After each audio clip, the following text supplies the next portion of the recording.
فضائل اعمال، فضائل حج میں مولانا زکریا شیخ الحدیث صاحب لکھتے ہیں صفحہ نمبر 142 پر.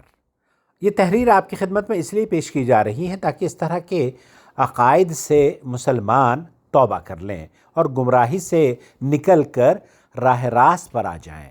فضائل حج میں لکھتے ہیں کہ ابن جلا کہتے ہیں کہ میں مدینہ طیبہ حاضر ہوا، مجھ پر فاقہ تھا، میں قبر شریف کے قریب حاضر ہوا اور عرض کیا حضور میں آپ کا مہمان ہوں، مجھے کچھ غنودگی سی آ گئی.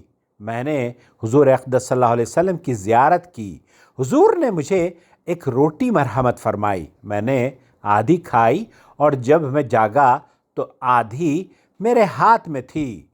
اس سے قبل اس طرح کا واقعہ شیخ الحدیث مولانا زکریا لکھتے ہیں کہ ابو الخیر کا صفحہ نمبر 8 پر گزر چکا ہے.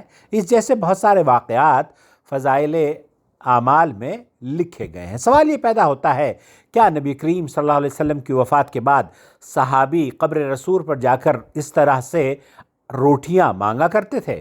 کیا اللہ کے رسول صلی اللہ علیہ وسلم کی قبر پر جا کر مانگنا، اللہ کے علاوہ اللہ کے نبی سے مانگنا، یہ جائز ہے علماء دیوبند کے نزدیک؟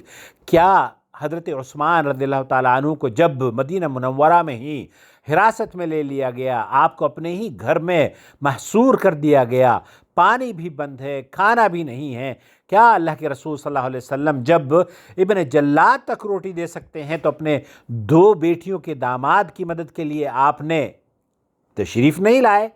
اس سے یہ پتہ چلتا ہے کہ یہاں ایک غلط عقیدے کو شعوری طور پر یا غیر شعوری طور پر آپ کو بتایا جا رہا ہے، اور آپ کو اور ہمیں اب ان بدعقیدگیوں سے توبہ کی ضرورت ہے.